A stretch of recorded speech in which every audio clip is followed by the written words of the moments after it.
Blake, you had some we've jumped around so much, I don't even care now. You had some very specific questions for Tim. I did, but I do have one outside of those specific ones we talked about. How did you get into the world of true crime? That was, You have quite a range of experience here. Yeah, you're right. I was looking for a project to do in 2013, and Lance, who I had moved back to Boston for a period of time in 2012, and me and Lance started working together a lot closer. I mean, we worked together before I moved to California, and we stayed in touch. We did some things together when I was out there, but it's hard to work together continuously. But when I moved back to Boston for about a year, 6 months, so somewhere in that range, me and Lance started working together closely, and that ended up leading, I guess, him to deciding to want to do a documentary. It was really him who got into Maura Murray's case. Yeah. What was she driving north for? We don't know. That's one of the biggest mysteries. We still I've been don't up know. in that area, Littleton and the White Mountains. Yeah, not far from there. Yeah, all around there. I drove on those roads. There's nothing to do. There's nothing to do up there. There's literally nothing to do up there. Except Blake has done plenty of driving through those hills, and he can attest to nothingness out there. You've got so much room you could disappear out there pretty easily. Yeah. You just keep going and you're gone. The forest takes you. You're saying as a body, as a human body. I'm just saying as the flow cries, sometimes as the crow flies. Yeah, I mean it's a mountainous area that is vast and sprawling with hills, mountains, and valleys. It's real easy to get turned around in the cold. Hoping for the best, that it was something that happened by herself. We will talk more about that, the nexus of this as it pertains to the relationship that you and Lance have developed over the years. I really want to get into that the next time we talk, Tim. Yeah, because that is a partnership that I don't know what that must feel like, Blake. What? Why? I'm kidding. You're a fantastic partner, Blake. I'm just playing too much. But I love the fact that Lance couldn't be here because he wasn't feeling well, right? And you love that. You just relish in that.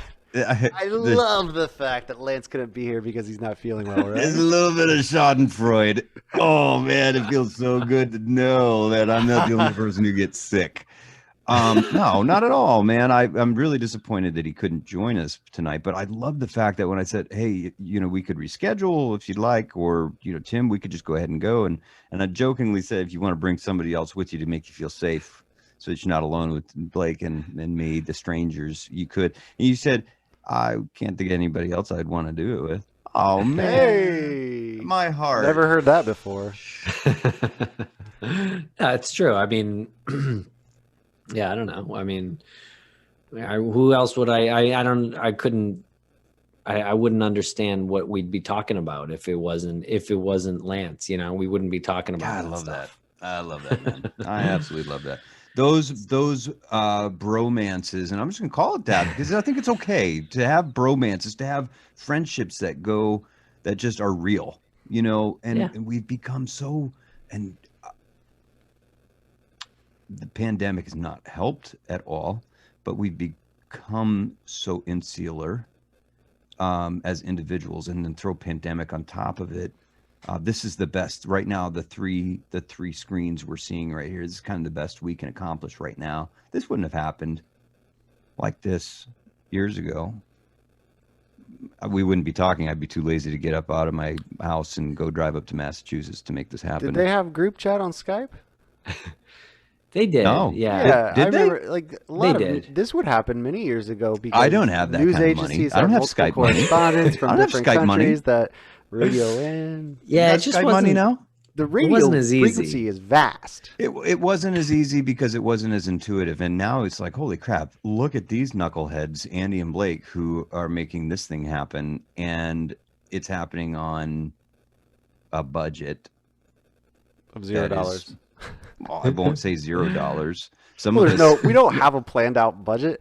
We have money and we spend it on best-selling authors and Pulitzer Prize winning authors. Yeah, some of us are at risk of losing income. So we have to make it look as good as we possibly can. Yeah. We can't hide. We can't rest on the. Blake cannot rest on the laurels of knowing Cato Caitlin.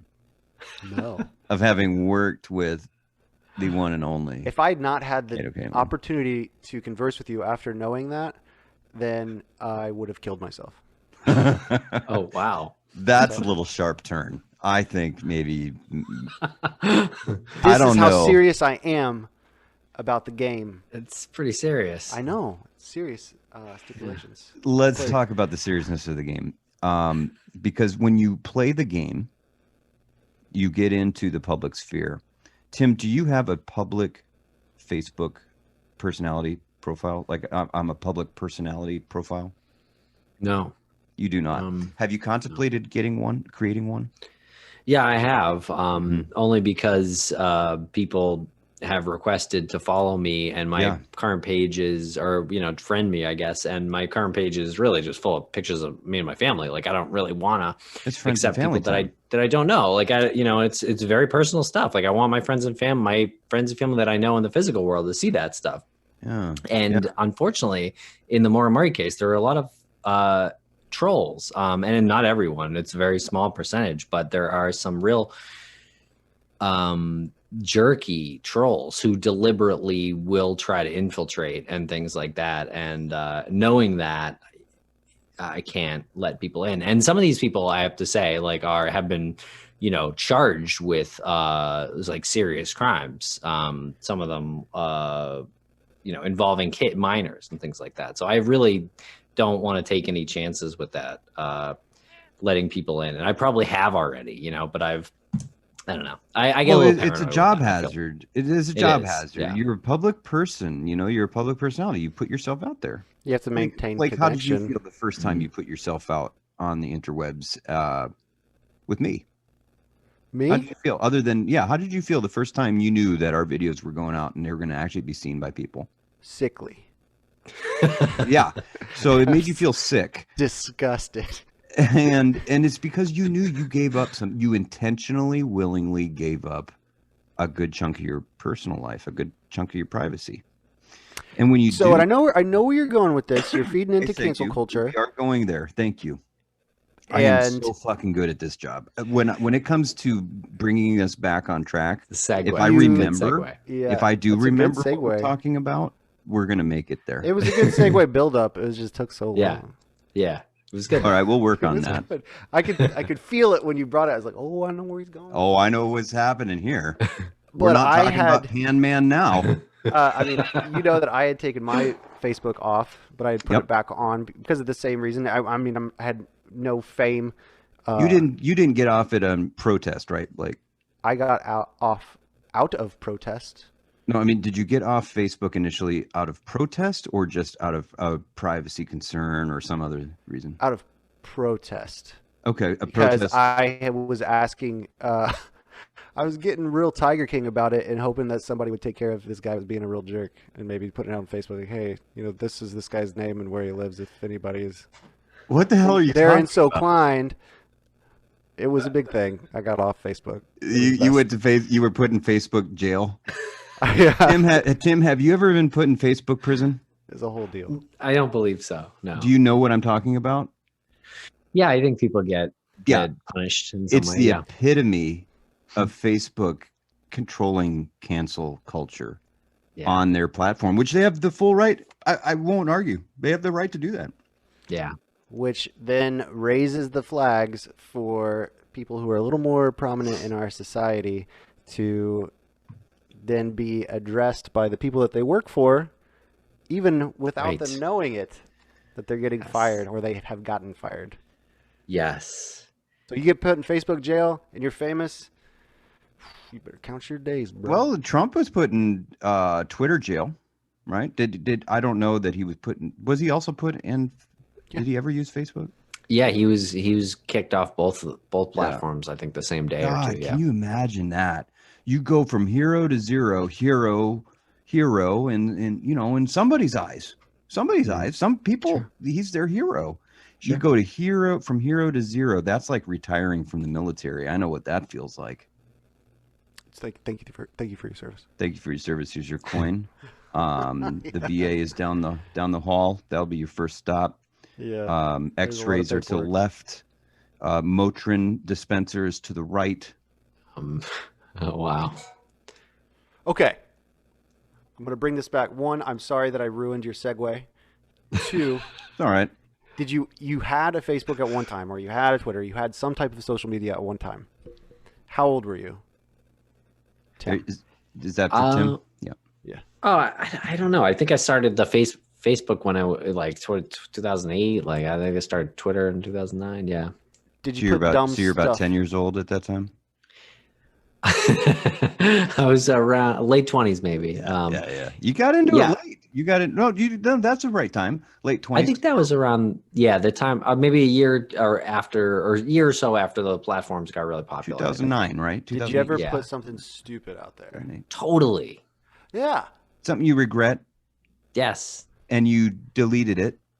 I have. I've gone through. And you hope that nobody screenshot it?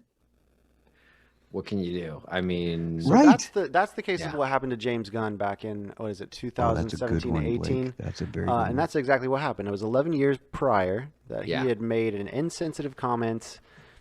It was probably had something to do with shit and like women and races all mixed together. Terrible. He was trying to make it as a comedian, trying to really mark his spot. Way over, got caught up in the whole mix of bad jokes, and then he took it off. Like we're talking about.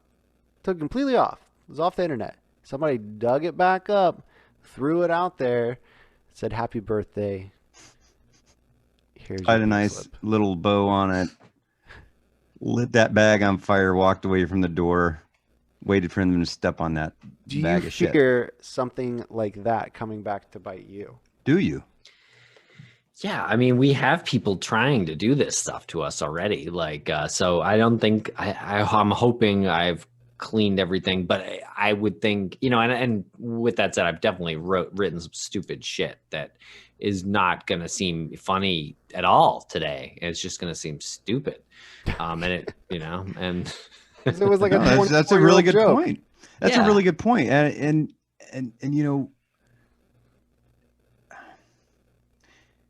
Blake, you mentioned that, that they dug this stuff up that was 11 years old, 11 years ago. Here's my philosophy, my unsolicited opinion from the middle on this. You can call me out, and you can tell people, particularly if I'm a public figure, but even if you just disagree with something I've done, you can call me out. That's fine. Talk to me privately. That'd be fantastic. But if I'm a public figure, you're going to call me out. Then it's on me to decide how I'm going to respond. And if I don't respond quickly enough or appropriately enough, in someone's opinion, I become a potential target for this so-called cancel culture. That hurts my feelings just thinking of that happening to me, because I know who I am as a person. And if I did something 10 years ago that's fucked up, that I would 44-year-old me would say, 34-year-old Andy James, what the hell were you thinking? That's an umbrella concept, though, that you're bringing out. I mean, I appreciate that. Very overarching. It's wave tops, because the ones that within the last 2 years that I've been exposed to through, news, media, TV, whatever. I wrote some stuff down here. Good. Colin Kaepernick has been brought up as cancel culture. That's a great point. Revisited to him as bring him back, that he was cancel cultured because of what he did compared to what everybody else has been doing recently and not been getting thing one done to them because of it. That's a good point. Yeah, that's a real tragedy. I think you could probably debate how good Colin Kaepernick would be as an NFL starter. these days, but that's not really the argument. It's really anymore. not. What the argument is, he knelt, which was a private protest, and he had the right to do it. It was, it did anger some people, though, without a doubt, and you can see why. It on the surface seemed very disrespectful to America, to the flag, to people, veterans in particular. And that, I think that argument was sort of aimed that way intentionally. But that was never Colin Kaepernick's intention. I would say his protest was incredibly successful in that it really birthed an entire movement. It cost him it cost him his entire career, though, in football. For how in long football, do you think? thank you. Well, in football. In football. Yeah, in football. For yeah. how he's got long an do you think that opportunity. it retired his entire career as a personality? As a public figure, he is not done. Nowhere near done. And is he going to be regarded as now he's done the flip, just like we were talking about Andy before, like Muhammad Ali prior to that, when it was the Vietnam War and he said that he wasn't going to be a part of it. Mm-hmm. He got kanked. He came back and he's the greatest American who's ever, lived.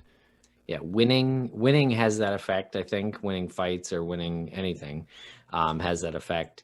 I also think like an automatic forgiveness factor. Yeah, I think so. I also think if you make a joke that is an offensive joke, if it's funny enough, you get forgiven. I think if it's not funny, you're gone. I'm thinking of some fantastic comedians who, the things that they say on stage even today, I'm surprised there just seems to be there's those people that can get away with you can playing. say anything you want on stage as a stand-up comedian if it's funny.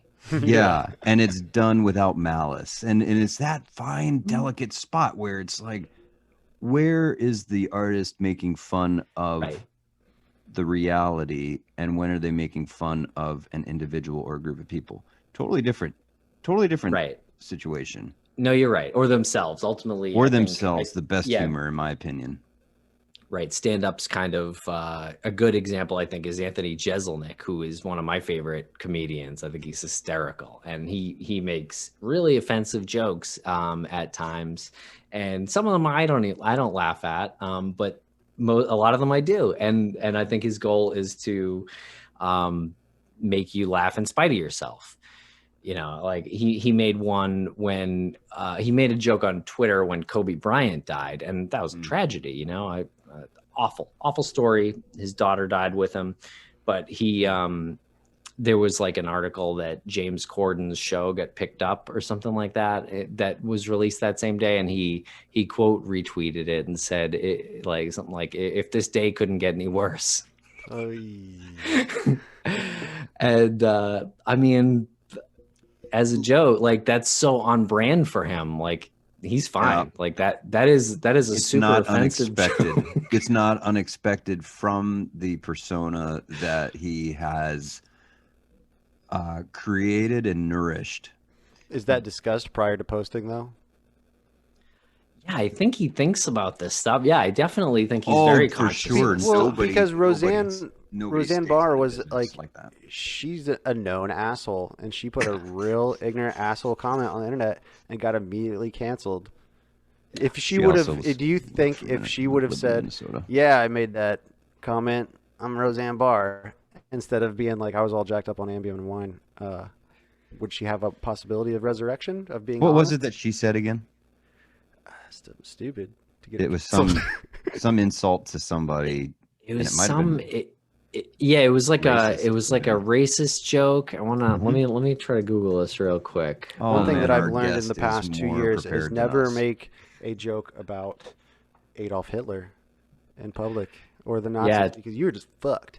Wait, why anybody's reaching back? I mean, that's what's happening. You can't make a joke about Nazis anymore? I thought they were like the one group that we could hate. Mandalorian girl. I think Roseanne probably had a Nazi shot in there. And then that lady at January 6th, I'm not on her side by any means, but like she was out there saying how one thing Hitler had right was that you got to get the youth. Oh. Gosh.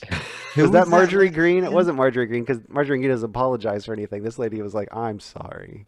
No, Right. yes. It's fine, dude. What's the problem with apologizing? I think I agree with that's a great you. question. Own it. I understand now that was bad because the whole world said that was bad. Right. And I think, it's okay also to have temporary bad judgment or just to think something is okay. Yeah, to be human, to put something out or say something dumb. And, that's happened in real life a lot. Like in Podcastville, like we should be better than that because we can edit it. But in real life, you can't edit stuff. In Twitter, you should be better than that. But if you're not, you could probably apologize for most things. I think Roseanne's tweet was a little racist, and that was definitely it had to do with primates. I believe, now that I recall, it was something about comparing black people to monkeys. I believe that was it was real cheap, shallow, Roseanne-esque. Yeah, it was on par with who she is. Everybody knows that she's a piece of shit. Like, she's gonna say piece of shit stuff, but not Roseanne on the show. Right. That show you have was a responsibility at that time. Yeah, you got a responsibility when you take that on. I mean, says me who's never been. I'm not a public persona, but when you take that on, you're speaking to a lot of people. That's a huge responsibility. But that gets to the crux of cancel culture, right? Is cancel culture a thing because we've all become too aware of certain people's ability to get away with quote unquote murder, right? How many times have people gotten away with shit? So now everyone's quick to call them out. They're like, well, we've got Twitter, we have Facebook, we've got real time. We can even go on YouTube live now. I can just stream from the YouTube live right now if I wanted to, right? And people are so quick to call you out as though, and I'm not angry about this cancel culture phenomenon, if you want to call it that, because I don't believe it's new by any stretch, going way back to ancient times. People have been canceled for eons. But Tim, do you think there's a positive use for this this approach of putting people, as President Obama once putting people on blast without giving them a chance to just slow down, think about what has happened and how their actions or their words have influenced people? What do you think of that? I think that people should be better now because of this, because the fear of this. Maybe it's awareness by fear. Yes, maybe it's driven by fear of it happening to you. But whatever it is, people should be better now because of this. It's like that those signs when you walk into a grocery store, video recording in use. Yeah. Don't be an idiot. Don't pick your butt. Don't steal anything. Don't take a selfie at Nancy Pelosi's desk. Right. and then ask, why is this happening to me in the middle of court? I left a quarter for the envelope. I left a quarter. I know how much an envelope costs. Still America, isn't it? And there's a national it's cheaper than a stamp. And there's a national change shortage. So he certainly was doing her a favor by giving her a coin. But obviously, it can go too far with a lot of things. It's a hurtful thing. It can be. Yeah, I think if someone shows remorse and does apologize and takes it back for whatever that's worth, and again, I think that goes back a little bit to how bad was it, too. But I think people should be forgiven. Everyone's made mistakes. Everyone's You think human. there are any hard red lines? Yeah, probably. Like racism might be a what are pretty some? hard line. Oh, you think racism for sure? Yeah, it's we a can pretty just put that one hard out there. Racism, we can just kind of Yeah, absolutely. hang Racism, up on the that's top. just ridiculous at this point in time. Like what we know and how we're supposed to treat people and like how we feel as human beings towards each other. Like there's no reason to go down that route and start it all over again. It's ridiculous. Fuck it, we're past it. Let's move on. Like some of us are, Blake. fire. Some of us are. You and I are, Tim. I know you are, and I think the people we surround ourselves with, they are aware. But that's the big one. That's a hard line. That's a hard line. Is. Where's the soft lines? Well, that's what one happens hard line. if someone gets canceled? Like, so that doesn't mean back from it. It doesn't mean they're dead, right? Like, if people. Well, who's come back from it, Blake? James Gunn has returned. Okay. From the grave. Muhammad Ali returned. Well, but not. You can't say from the grave. That we know of. Yeah. We got. So Tom Brenneman is still up in the air. Tom Brenneman being. Tucker Carlson has braved cancel culture for a while. I mean, whether he's right or wrong. He thrives on being canceled. I think, though. Yeah. That's his shtick. Yeah. He hasn't gone far enough. Who's Brendan? What did you say, Brendan? Brendan. Tom Brenneman. Brenneman. The Reds announcer in, I believe it was last year, 2020, where he had made a homophobic insensitive comment. I don't know about who, but it was recorded on air. He didn't know he was on. Yeah, and somebody told him. He just like started spilling apologies. Oh shit moment. But if you say it that cavalier, man. If you say a comment that cavalier about a certain group of people and it comes out and everybody hears it as though it were a natural role. Dude, if your true colors come out like that, you're fucked. He knows that's the line. I mean, what's he apologizing about? He's like, Thank you, Tim. At that point, that's he's saying, "I'm sorry for who I am as a person. I am sorry for being a shitty human being." Is what it needs to come across as. That's I'm sorry for obviously being how I shitty. feel, and I know that it's wrong because I'm sitting here apologizing for it. And those folks can't come back from those kinds of statements that easily. They shouldn't be able to, in my opinion. I don't think those red line items, and we didn't list them out. I will say, yes, race, obviously a red line item. Homosexuality, homophobia, not homosexuality being a red line thing, homophobia being a red line thing. The negatives, the nastiness, these are red line items. Don't be a fucking dick. Well, Dr. Seuss then.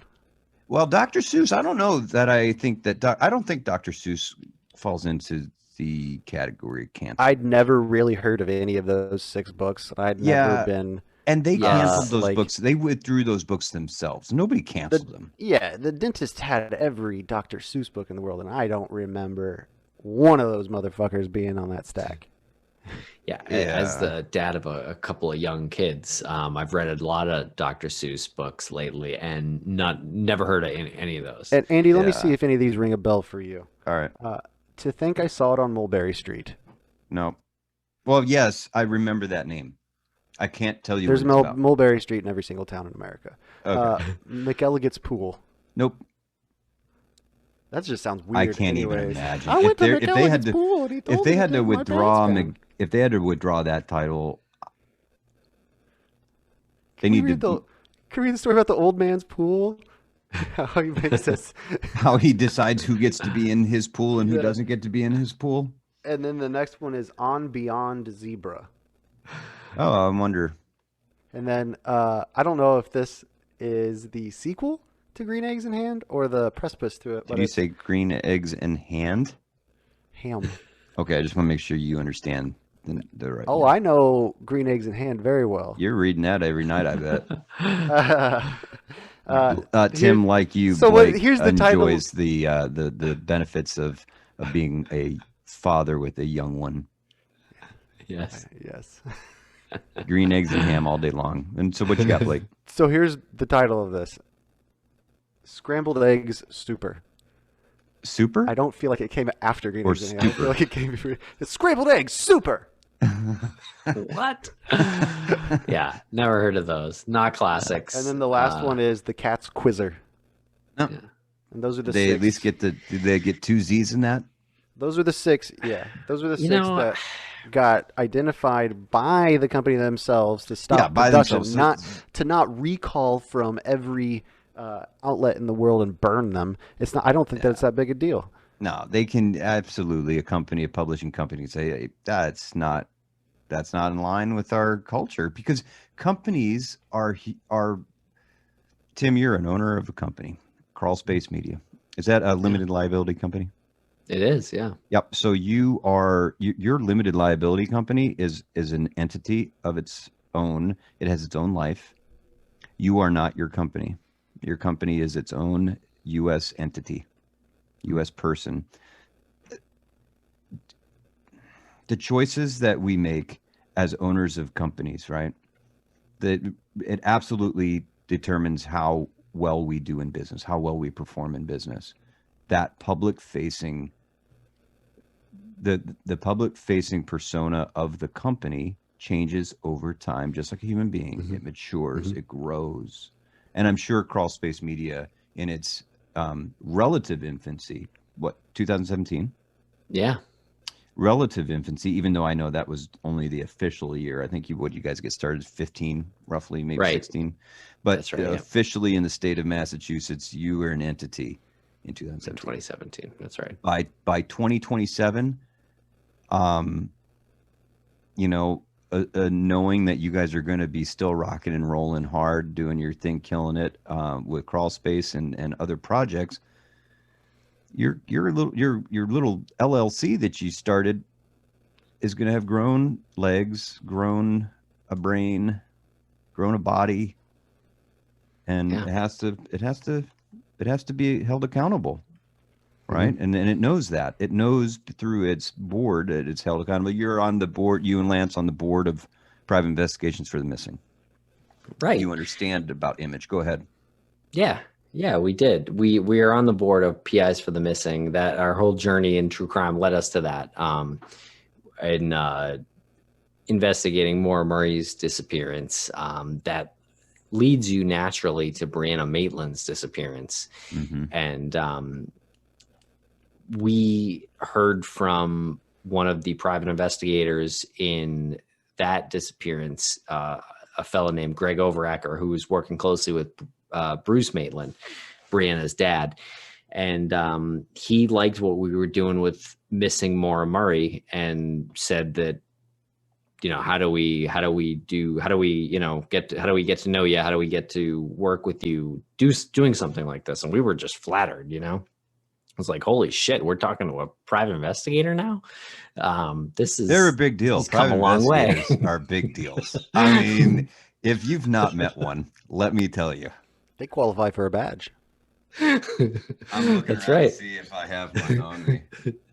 People get badge envy around me all the time, but you can buy them on Amazon. So whatever. Yeah, but go on, sir. But I can't wait to talk to Lance about this too. When you guys come back, we are getting close to 2 hours here, gentlemen. And Tim, I can't tell you how freaking awesome this has been. I'm still starstruck. We really appreciate you sticking in there with us for 2 hours. Let's go 3. Yeah. All right, cool. Let me go fill up the keg, and we'll just call it a night. We'll shoot for 2 in the morning. I told Blake, I said, hey man, I'm thinking 45 minutes. I don't want to take too much. These guys are busy. Always plan for about 45 minutes. We typically go for about 2 to 3 hours. This is what happens. And then Andy says, "Oh, you're yawning. You're done." Okay. I get it. I forgot to hit record. Yeah. Which did you see my eyes? I went like this. I was like, oh fuck. I had to check. I was like, yep, recording. Okay, good. We're good. I've done it.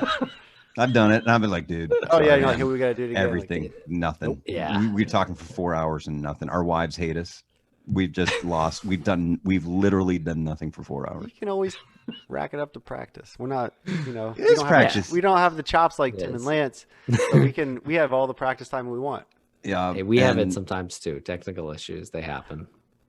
Well, when you're independently wealthy, though, you can overcome those technical issues really quickly, Tim. Whatever. Andy man. is the technical issue. to our endeavor. Technically true. We have a plan. We found something that works. I'm surprised that he didn't try to put in a new DAW or audio anything, because typically it never fails. We'll meet up at 8. We'll start talking at 8. We'll meet up a little before that. Come 8:15, 8:20. Andy pops on. He's like, how does this sound? Does this sound good? Does it sound better? We're trying something new. I gotta kill you. Yeah, this is true. This is true. I'll own it. It's a fact. I do it. I overanalyze and I over prepare. No, I don't over prepare. That's the problem. That's the biggest problem. I probably under prepare more than Blake does. I would say I under prepare. I panic prepare. I like cram for class. Yeah, I do. He hits me up tonight. He's like, dude, what? I said, hey man, we are locked in with Tim at 8. Lance may not be able to make it. He said, sounds good. Let's get on at 5. It's like 5 o'clock, man. And I got stuff to do. Like, well, we have to practice. I'm not going to be the one to screw this up. Tonight we did pretty good. I mean, we did fantastic. We stretched a little bit. The only person we didn't talk about was Josh Hawley and Gina Carano. Oh, Gina. The only thing that I had to say about Gina Carano is basically that's if you invoke Hitler, you're done. It just sucks because, like, right? Yeah, she's so attractive. It just sucks. I haven't seen that show. I don't know. And what was it she said? It wasn't that bad. Well, who says you? But I don't. Political. It was clearly was bad enough to get. It was clearly the dumbest type of like analogy. Did she feel bad about it, or did she own it? No, did she push back? I think she's pretty thick. Like, you mean thick-headed? Yeah. Do you mean thick-headed like she's stubborn? Yeah, she pushed way back because and she got some backing, if I'm not mistaken. She's gotten some support in Hollywood. Yeah, it was backing. It was like, she's just dumb. We're sorry, she's just dumb. She doesn't know what she's talking about. And she was like, shut up. But Andy, let me tell you what she said. Please. I'm not going to tell you word for word, but I'm going to tell you that. I'm not going to tell you word for word, but I'm going to tell everyone what she said and just attribute it to her. President Biden's new policies and executive orders to the beginning of totalitarianism under the Nazi regime. She said, like, what's happening now is 1933 Germany. Well, have they taken our weapons away yet? I don't know. They took everything away from her. They took her livelihood. They took her... Clearly. her ability to say things like that freely without going to jail, except for social jail. It's why are you getting? I mean, you're dumb. You're ignorant. No. I guess Disney doesn't I'm not going to call anyone dumb or ignorant, but if you fuck with Disney, like, you're doing the wrong thing. Well, Disney, first of all, Disney has its standards. They're not like they got their own tie-in to the whole. They're the perfect example, though. Community. You go back into they history. are the perfect example. Holy crap, man! No, they are. They made some borderline racist movies. Not borderline. I would say not borderline. You're right. I think there was one of them that I only know of because of this new podcast that we're working on that hasn't come out yet. But there was one called Song. I think it was called Song of the South, which was extremely racist, I believe. Yeah. So this resonates with you on something project you're working on right now, huh? Yeah, that's great. Well, so Walt Disney, whatever, greenlit that movie. I don't think they ever released it because he knew it was racist. But I mean, back to the time, I forget who specifically we were talking about, but like, does that completely tarnish everything after that? Like, my kids are, or Dr. Seuss, I guess was the example. Like, my kids are still going to read The Grinch. They're still going to read, they're still going to watch Moana. Well, sales increased like 6,000% on the day after that they announced that. So, yeah, and I think that's a testament to owning past mistakes and having that intestinal fortitude to come out and just say that was messed up. It was not okay. I respect your right as a consumer to disregard me, but I'm asking that you give me another chance. And that's the part that I would like to see society be a little bit more open to, having that compassion level turned up just a little bit. Not to say that I excuse somebody for saying Hitler's a good dude or racist things that are clearly, again, that they break that red line. Yeah. Blake, what are you gonna do? I wanted to play this little game here with you guys, if you don't mind. Sure. I'm gonna go through the names that I wrote down. It's maybe like 6 or 7 okay. culturally canceled people within the past 2 or 3 years. I'm gonna give you a brief synopsis of what it is that got them canceled, and then you say redeemable or irredeemable. This is a good one. And we are really gonna show our asses on this one potentially, Tim. Definitely. Why? Okay. That's not part of the game. Anyways. Not literally. The year is Keep your 2020. pants on. The year is 2020. Okay. The subject in question's name is Thomas Brenneman. He had made a homophobic slur during a live game broadcast, national media, and apologized immediately, profusely, and online for days and months later. So, Tim, I have to ask Blake a question first. Yeah. I hate doing this because this is kind of part of that dialogue. This is part of the discussion. My inclination is to ask, what was it that was said? That's right. And that's not okay, maybe, right? No, I think that is okay. I think that has to be, that you have to know everything. It has to be a case by case basis. But if homophobic comments are somebody's red line, it may not be my He red singled line. He singled somebody out as being different than everybody else and saying that they must be like part of the fairy dance, as opposed to joining everybody else in a party. So okay, so you know, as a white male from the Midwest, I can honestly say, yeah, I am not a homophobic person.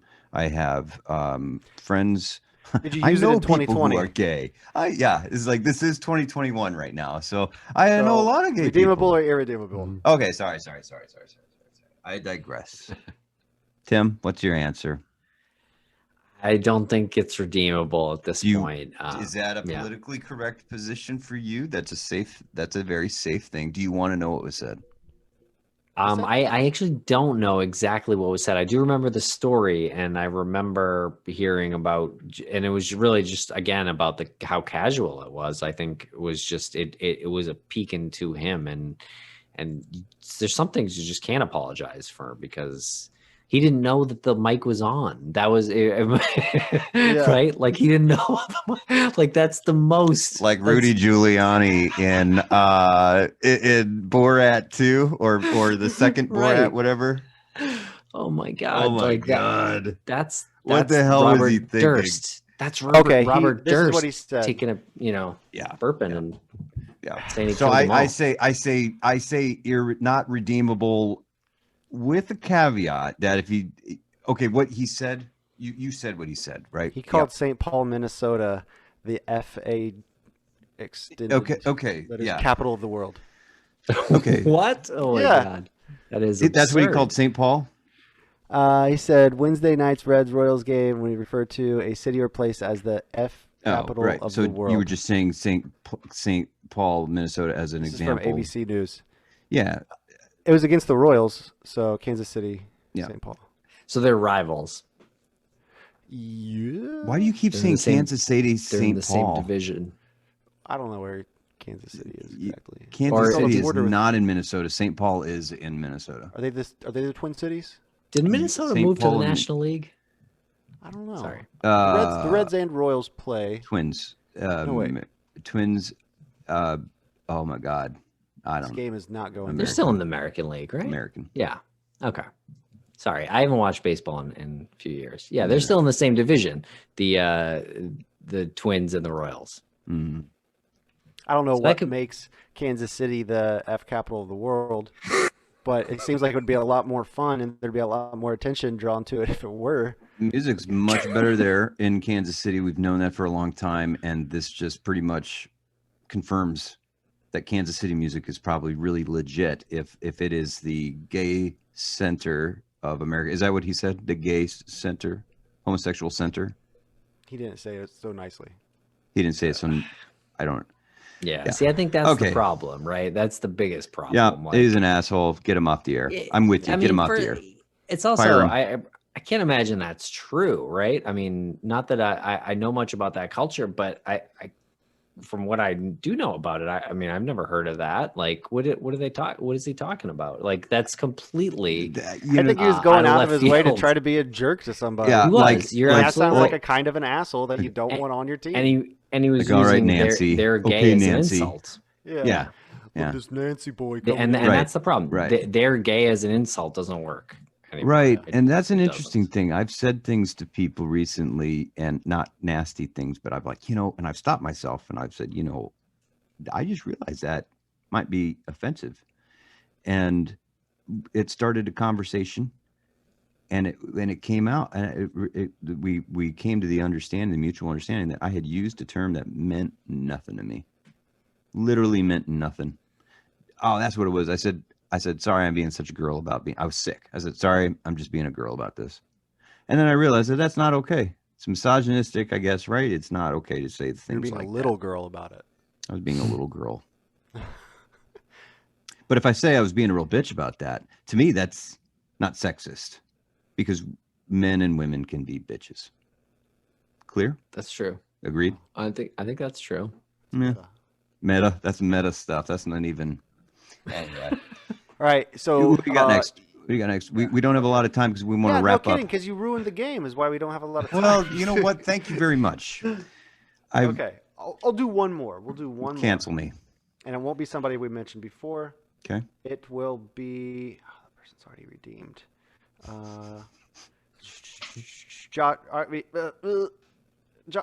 Gina Carano. Let's say I said her before. Okay. Gina Carano. Do you think that she's redeemable? Being ignorant and then not owning up to the fact that she was ignorant, but sticking by her ignorant statement. I don't think it was that inflammatory. Yeah, I will say just yes, because I think I don't know 100% what she said. I don't know that I read it, but we talked about a little bit about it. But I think there are right-wing movies that are made. There's a whole series. Genre. Yeah, there's a whole genre. Mm-hmm. Right. There's people who make those movies. Kirk Cameron is one of those people who makes those are kind of religious movies. But Hercules. Yeah.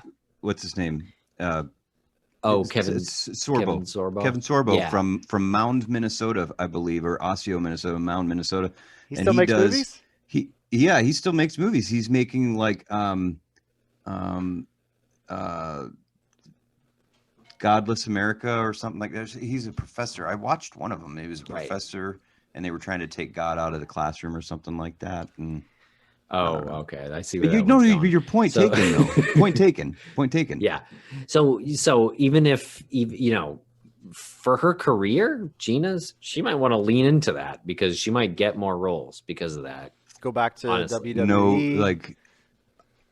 No press is bad press kind of an idea at her. You're not uncastable. Mustache, yeah. If you're political, if you say, I don't know. Again, if I think the basis of what she said was political, so I guess that's why I'm saying that. Well, she's already got deals with like is it Newsmax? Is that the more conservative? Is that the new conservative network? Sounds like it. Yeah. Yeah. She's got some kind of deal in the works with them for a show that she's very excited about. That she's going to get to. Sure, she is. She got take a leadership role. She's like, woo, made it out of that one. Yeah, interesting how that can work. And Tim, you brought up a good point though. Like that old cliche in Hollywood where what press is really bad press for some folks. Yeah. Depending on what you're leaning into. What you lean into. Right. There was some shitty characters in Washington, D.C. who've been leaning into those nasty personas for decades, and they keep getting reelected every year. Yeah, it's very strange with politics. That's something I really know nothing about. But if Gina wanted, if Gina wanted to get in movies that Martin Scorsese directed at this point, I would say you're probably banging your head against the wall. You know what I mean? That's not going to work now. So there are some doors that have been closed for her. For sure. And that's not being canceled. I think that's, Vanessa. It depends on what her ultimate goal was. Did she want to move up beyond Mandalorian fame and get involved into other Star Wars spinoffs? That ain't going to happen. I really doubt she's though looking that at hundreds of $1 million just disappeared right. in the blink of a tweet. She didn't make that comment out of some kind of strategic maneuver to broaden her career options. No, so she didn't make that statement, but I'm sure she's had those talks with her agents. Oh yeah, they've been encouraging her, reminding her, hey, it happened. What can we do about it? Tim, have you ever been canceled? I don't think so. No. I was. People have tried. You know. Mm-hmm. Why? How are you? They've tried. No. I don't want to know about. I don't want to talk about how I was canceled yet. I'm more interested in knowing what do you mean people have tried.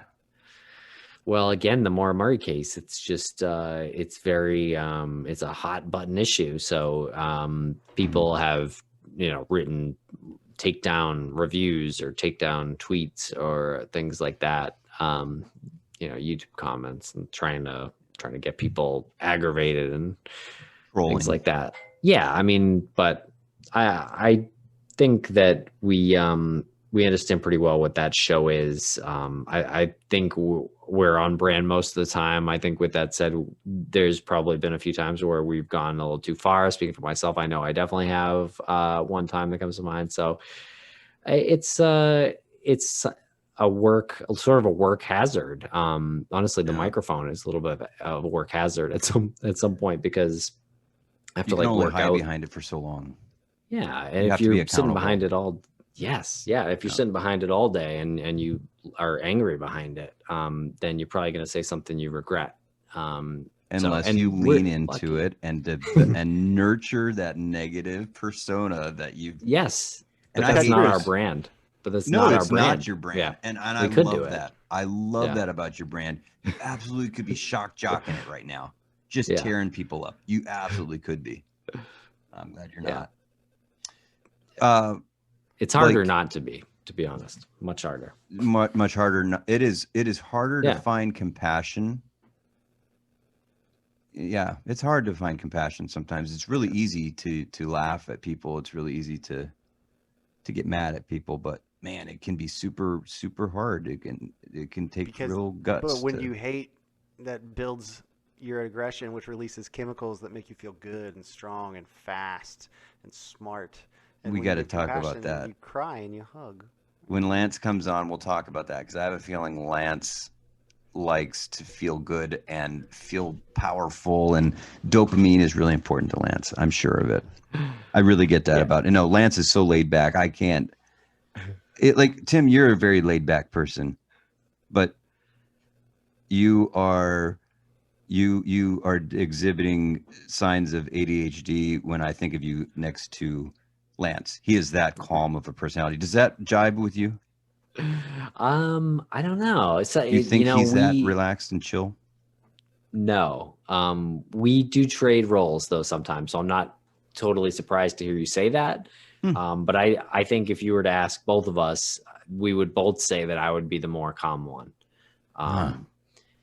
But he's got the nickname Lancy Grace. He does.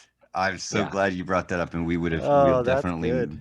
Yeah. So we have Tim Kardashian and Lancy Grace. I think that's just fantastic. COVID confessions. COVID confessional. Yes. Yeah. COVID confessional, guys. This is going to wrap us up. All right. COVID confessional. Something that we touched on last episode, and no, we didn't. We didn't do it last episode. We only do it when we interview people. Remember? Oh, did we do it before? The one before we didn't do it last time? No. This is something that we've done that we have not aired yet. So, but we love doing it. This is called COVID Confessionals, and we divulge something about ourselves that's happened during the past year that would not have typically happened within our lives without the freedom of 9 months of paid leave or no job. Go. I will kick us off because it's not fair to put that on our guest, and we won't get a good one if we have our guest start. You got to have an example. I got to go high. I got to set the bar high here, or low, whichever it is. I don't know how you want to look at this. I had trouble, so I want to hear yours first. You had trouble? I got a list of a couple to pull from. All right, so I only need one, right? We're only doing one. Yeah. We only do one, so we're not spilling our souls here, our guts. COVID confessional. Okay, I can't do this one because Tim, I actually shared this one with you and Lance, and we played this little game on a phone call last time with Ness. I was going to talk about how a couple of days have gone by without showering while working from home. In fact, it happened. Go for it. Yeah. Let's see. COVID confessional. Oh. I learned during this pandemic that I spent way too much money before the pandemic on dining out and restaurant food in general. I've also learned since the pandemic that I spend way too much money on Grubhub and DoorDash. Like when I have a full refrigerator, we just go grocery shopping. We come home and say, "Oh, we're gonna make steaks tonight, or are we gonna go? You want to just grab a pizza?" So guilty as charged. I've lost a week of food, fresh food in the refrigerator thanks to Grubhub and all that because I get lazy during 15 COVID. years off of your life. Yep. That's a good one. Yeah. And that's a terrible one. I could really go worse, but I wanted to get you somewhere comfortable, Tim. Yeah, it's wholesome. It's nice. It's comfortable. Blake, you want to go nice before warm Tim? blanket. You want to go Yeah, before Tim? I'll go before Tim. I'll let Tim Close round this it out Mm-hmm. as the anchor. So I'm going to go with, at some point, I stopped freezing my jeans and started washing them during the COVID times. And I know that seems backwards, but I had made a devout effort to try and never wash my jeans again because I wanted the natural denim to express itself, but also be clean. So I started freezing them, trying to freeze bacteria off of them. But they got so sticky when I tried to put them on. And I kept attributing, I was like, oh, it's just the water vapor. It's got to work itself off. But it was actually my body oils and like leftover skin within the threads of the jeans. And it just got so gross that it was like. So basically it wasn't cleaning. Your method wasn't actually cleaning. I was anything. like the Gumby doll you buy and you can put it in any position. It was like my jeans, you could stand them up. And like they were cold. back in the Air Force, we would starch our BDUs so hard that they could stand on their own. That was the challenge. Stand on their own. But then I actually stopped for a second and thought, well, there's either oven or microwave. The thought of washing them never occurred to me until my wife. It's like, you have to wash your jeans. It's the only way. Got to freeze that COVID off. Human waste inside of those. It's the only way. Yeah. So I did that. Mm-hmm. Good one, Blake. That was a fantastic one. Really good. Tops mine. Last. It feels good. That's cathartic. It's cathartic, isn't it? It's the catharsis. Oh. Okay. I learned something new last week. What a bacchanal is. That was new to me. You're welcome. Thank you. Tim, do you know what a bacchanal is? I don't. You're welcome. Tim, it's over to you for your COVID confessional, sir. I don't know. I really want my kids to go sledding, and they are kind of afraid still. And we don't have a big yard, and there's a little hill out there, and then there's the house. Like it's like right into the house, but we try it anyway. We'll go. We'll hold on to them. We'll go down the snow tube. It gets real fast, and it comes up real quick. The house comes up real fast. Real quick. Lessons were learned. Family memories were forged and bonded. No injuries to report yet. Nice. Maybe a little to the siding of the house, just from my boot. Trying to keep our distance as we fly down the little hill. That's awesome. But this was something that you get to do now. Well, you are self-employed anyway, right? Yes. So you never have to worry about going into an office. No, we don't go anymore since the pandemic, or we haven't really since. Did it change everything for you like it did for us? Were you not used to working from home? I worked from home probably a couple days a week anyway.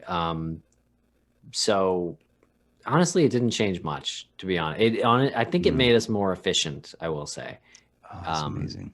Yeah, like we saved, I think, an hour and a half driving time per day for me. And I think about 2 hours for Lance, because we live about an hour and a half away, and we kind of met in the middle at an office, and now we just don't. And so we have that time. When was the last time you and Lance actually broke bread together in person?